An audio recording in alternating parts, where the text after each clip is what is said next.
खासतौर पे अगर 6th फिंगर है तो जब बायोमेट्रिक हम ले रहे हैं तो हमें खास ध्यान देना है कि वो 6th फिंगर का बायोमेट्रिक पे कोई प्रिंट नहीं आए, राइट। सो वो हमें उन्हें सपोर्ट करना है। और जब एक्सेप्शन का फोटो लेते हैं तो पाम्स जो हैं वो कैमरा की तरफ फेस्ड हो, इस तरह से फोटो लेना है ताकि क्लियरली दिखाई दे। रिजेक्शंस क्यों होते हैं स्पेशली एक्सेप्शंस के केस में? या तो एक्सेप्शन फोटो गाइडलाइंस के हिसाब से नहीं है, एक्सेप्शन फोटो किसी और का ले लिया है, आधार मेरा है, आधार कीर्ति का है और एक्सेप्शन फोटो प्रीति का ले लिया है, some other person, that will not match. Exception photo इंसान का ही नहीं है, किसी ऑब्जेक्ट का ले लिया है या फोटो का क्वालिटी खराब है, या फिर एक्सेप्शन फोटो में कोई डिफॉर्मिटी दिखाई नहीं दे रहा। जैसे अभी हमने कुछ देर पहले कहा था कि जस्ट बिकॉज एक फिंगर का बायोमेट्रिक नहीं आ रहा है हमने उसे एक्सेप्शन में डाल दिया। तो अगर आप एक्सेप्शन फोटो देखेंगे तो ये बराबर है, फिंगर्स भी बराबर हैं, आंखें भी बराबर हैं, so this will go for rejection, right. So please take care of this कि ये नहीं हो। ये कुछ रिजेक्शन के रीजंस हैं, as you can see. Exception photo में कुछ भी नहीं है। So first is the Aadhaar photo and the second is the exception photo. लेकिन आप देखेंगे तो फोटोज उल्टे लिए हुए हैं, आधार वाले फोटो में हाथ ऐसे कर दिया है और मेन फोटो ठीक लिया है, एक्सेप्शन फोटो जो है वो आधार के फोटो की तरह लिया है। Exception photos again second row में हमें दिखाई दे रहा है द रॉन्ग बायोमेट्रिक एक्सेप्शंस। तो कुछ इस तरह से फोटोज लिए जाते हैं, पॉसिबली शायद वो भी पोस्ट लंच के बाद होते होंगे।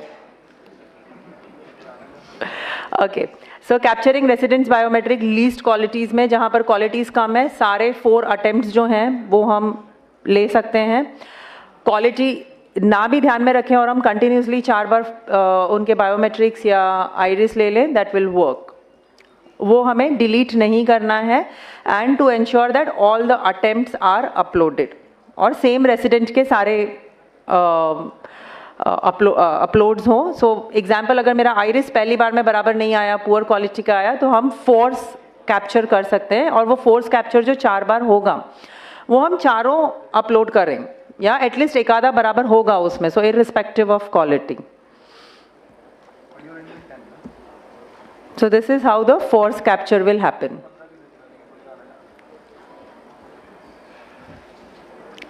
Some do's and don'ts, the basic do's and don'ts.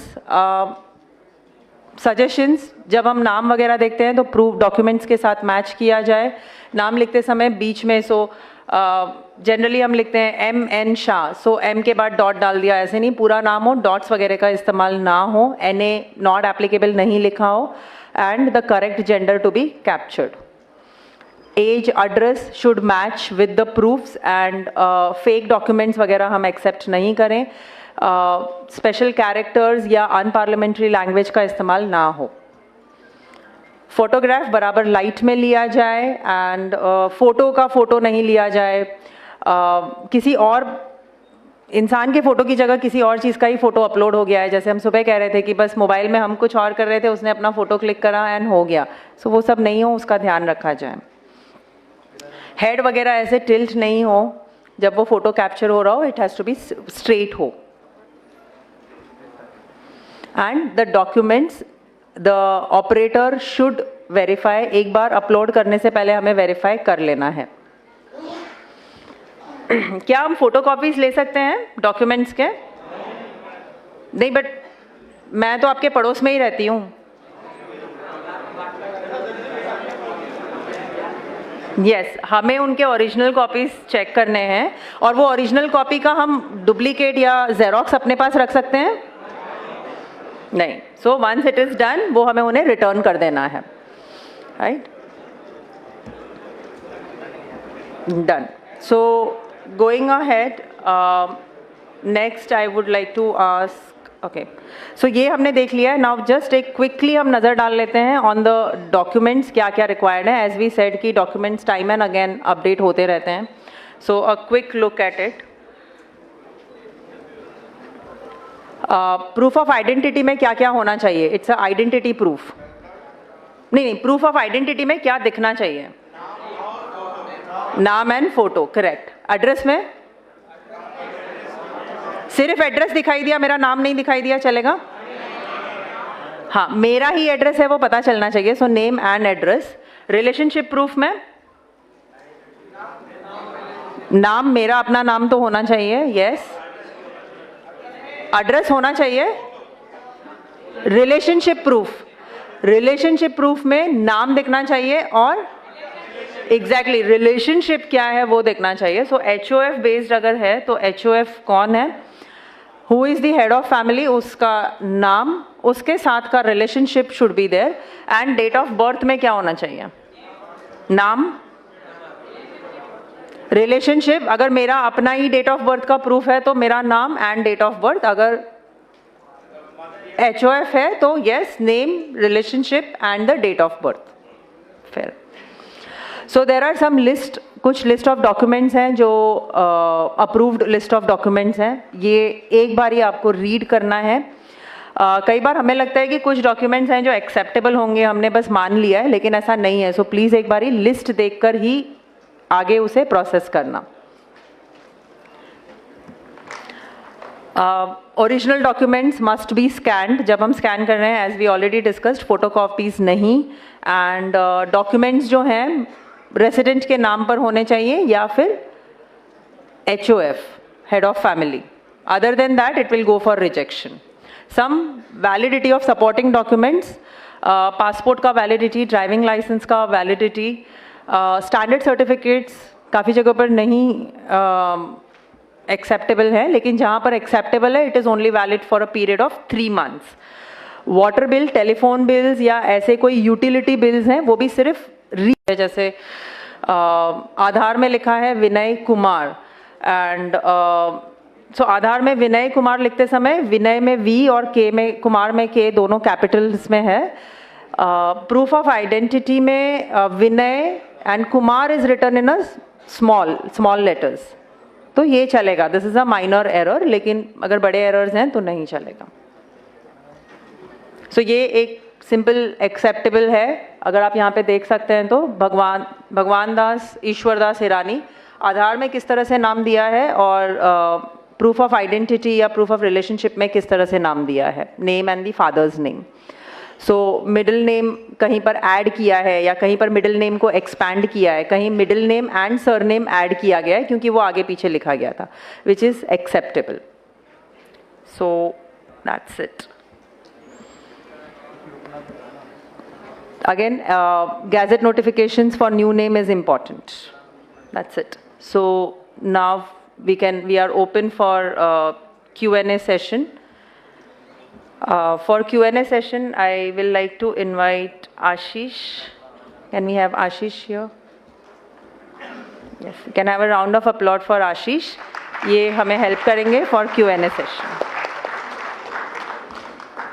Q&A session के साथ साथ I think ये जो जहाँ पर हम ज़्यादातर एरर्स करते हैं उसके बारे में भी आशीष हमें बताएंगे in detail about errors, grave errors. Yes Ashish, all to you.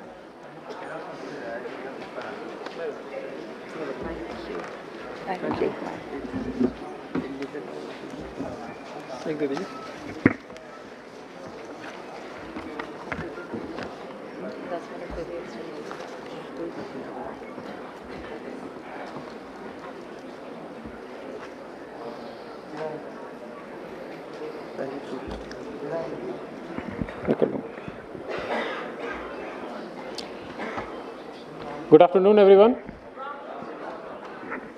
Good afternoon, everyone. Very good. First thing, हमने बहुत सारे इन्फॉर्मेशन जो हमारे DDG थे, CEO सर थे, सब ने बहुत अच्छी इन्फॉर्मेशन दी। बहुत अच्छा हमने डेटा का एनालिसिस देखा, कितने रिजेक्शंस होती है, इंडिविजुअल कितना है, इनरोलमेंट कितनी रिजेक्शन होती है, अपडेट कितना होता है। सो ओवरऑल एक आधार का हमारे पास एक बहुत अच्छा पिक्चर हमारे सामने रेडी हो चुका है कि जिससे कि हमें जो बेसिक डिटेल्स है और इनरोलमेंट एंड अपडेट से रिलेटेड, डॉक्यूमेंट अपलोड से रिलेटेड जितनी चीज़ें हैं वो सब कुछ हमें समझ में आ चुकी है। इस सेशन के बाद हम 10 से 15 मिनट का क्वेश्चन आंसर सेशन रखेंगे और इस सेशन में हम मेनली डिस्कस करेंगे कि रिजेक्शन कहाँ होती है, प्रोसेस क्या है, टेक्निकल एस्पेक्ट्स क्या है और आपको किन किन चीज़ों पे ध्यान देना है जिससे कि रिजेक्शन ना हो। तो आपके स्क्रीन पर जो भी एक QC पोर्टल दिख रहा है, ये एक ऐसा हमारे पास पोर्टल होता है, जब आप डॉक्यूमेंट अपलोड करते हैं तो ऐसा हमारे पास डॉक्यूमेंट आता है। लेफ्ट साइड में रेसिडेंट का फोटो है, उसके नीचे उसका डेमोग्राफिक डिटेल्स है, सेंटर में आप जो टैब्स में जो आप रेस्पेक्टिव डॉक्यूमेंट्स अपलोड करते हैं वो आता है, राइट साइड में हम उसको एरर कैटेगरी में मार्क करते हैं। अगर सब कुछ सही है तो करेक्ट, अगर किसी भी एरर में वो फॉल कर रहा है तो हम उसको उस एरर कैटेगरी में मार्क करेंगे। This is how a normal process of the QC will go on. ठीक है, मैं इस चीज को क्यों दिखा रहा हूं, आप ऊपर देखिए photo, HOF, POI, POA, POR and POB, ये आपके पास 4 से 5 टैब है। आप लोग क्या करते हैं कि जब कोई न्यू इनरोलमेंट होता है, मान लीजिए किसी ने स्टैंडर्ड सर्टिफिकेट दिया, standard certificate is valid for POI, POA and POB, right? Valid है? यस और नो? अब आप क्या करते हो कि किसी एक टैब में उस डॉक्यूमेंट को आप अपलोड कर देते हैं, रिमेनिंग टैब को आप छोड़ देते हैं फॉर द न्यू इनरोलमेंट। हमारे पास क्या होता है, वो एक टैब में हमारे पास POI आ गया, हम जब दूसरे टैब में गए तो POA है ही नहीं, POB है ही नहीं, हम क्या करें उसको फिर? Ultimately we have to reject that packet, हमको उसको अल्टीमेटली रिजेक्ट करना पड़ता है उस इनरोलमेंट को। मैं इसको क्यों आपको बार बार ध्यान दिला रहा हूं, क्योंकि आप जब भी कोई इनरोलमेंट करो, कोई भी न्यू इनरोलमेंट हो, अगर एक ही डॉक्यूमेंट सारे टैब्स में एप्लीकेबल हो रहा है तो आप उसको उतने बार स्कैन करके उतने टैब्स में आप अपलोड करो। एक मिनट, क्वेश्चन से हम बाद में लेंगे। इसमें आपका जब आप सारे टैब्स में जब तक आप नहीं दोगे तो हमें ना टैब वाइज डिसीजन लेना होता है। किसी भी एक टैब में अगर कोई भी एक डॉक्यूमेंट गलत होगा और उसमें जैसे ही हमने कोई एरर मार्क किया, आपका ओवरऑल जो पैकेट है वो रिजेक्ट हो जाता है। This is the major problem. आपको ये शायद फील्ड में नहीं समझ में आती होगी, but this is the reality. हमें क्या होता है कि हमारे डेटाबेस में हमारे ईच POI, POA, POR के अगेंस्ट में हमारा एक रिपोजिटरी स्टोर होता है, जिसको आप CIDR बोलते हैं, सेंट्रल आइडेंटिटी डेटा रिपोजिटरी। अगर हमने किसी एक POI डॉक्यूमेंट में आपने सारा डॉक्यूमेंट स्कैन कर दिया जो कि POA के लिए भी एप्लीकेबल है, POB के लिए भी एप्लीकेबल है, तो कल को अगर मैंने न्यू इनरोलमेंट सेग्रीगेट करके मैंने डेटा निकाला डेटाबेस से, तो हमारे पास सिर्फ उस इनरोलमेंट ID का POI आएगा। उसके साथ क्या POB लगा हुआ है, क्या POA लगा हुआ है, हमें नहीं पता चलता। एंड एट द एंड जब आप बोलते हो कि ये रिजेक्शन हो गया या RO हमें रिक्वेस्ट भेजते रिजेक्शन एनालिसिस कीजिए, इसका क्यों रिजेक्ट हुआ, हमारे पास वो डेटा नहीं होता, क्योंकि आपने एक ही टैब में सारे डॉक्यूमेंट लगा दिए। This is a common problem. New enrolment में आप लोग अच्छे से ध्यान देंगे, क्योंकि ऑलमोस्ट 99.6% पॉपुलेशन इंडिया में सबके पास आधार है, और जो न्यू इनरोलमेंट है वो मेजरली 0 to 5 ईयर्स के लिए ही है। अगर अभी भी कोई ग्रेटर देन 18 ईयर्स के पास आधार नहीं है और वो इनरोलमेंट के लिए आ रहे हैं, तो आप उस चीज़ का ध्यान रखेंगे कि उनका एक एक document POI, POA and POB सब कुछ वेरीफाइड होना चाहिए। एक जगह भी अगर आपको सस्पिशियस अगर लग रहा है तो आप उसका इनरोलमेंट नहीं करेंगे, specifically for the new enrolment. कोई लीनियंसी नहीं, कोई लीवरेज नहीं, आप डॉक्यूमेंट लेके आइए तभी हम उसको इनरोल करेंगे, for specifically for the new enrolment. ठीक है, नेक्स्ट, ये कुछ ग्रेव एरर्स है जो स्टार्टिंग से कुछ हम लोग डिस्कस कर रहे हैं। DOE 1 क्या होता है, DOE 2 क्या होता है, बायोमेट्रिक एरर्स क्या होते हैं। तो ये कुछ आपके ग्रेव एरर्स हैं जिसके बेसिस पे आपको पेनलाइज किया जाता है और उसके अकॉर्डिंग आपका सस्पेंशन जो भी 10,000 15,000 की पेनल्टी लगती है। ये जो आपके एरर कैटेगरीज हैं, इस एरर कैटेगरी में जब भी आपके कोई पैकेट रिजेक्ट होती है वो उसको ग्रेव एरर माना जाता है। Missing document, photo of photo, age mismatch, फिर आपका चाइल्ड फोटो मिसमैच, ये जितने अनपार्लियामेंट्री लैंग्वेज जो जितने आपको एरर्स दिख रहे हैं ये सारे ग्रेव एरर्स होते हैं। आप चीज़ को पहले समझिए। आपको जब आप फील्ड में इनरोल करते हैं तो आपको लगता है कि नहीं ये चल जाएगा, और कल को अगर उसका डेटाबेस मैंने निकाला तो मेरे पास रिकॉर्ड नहीं है,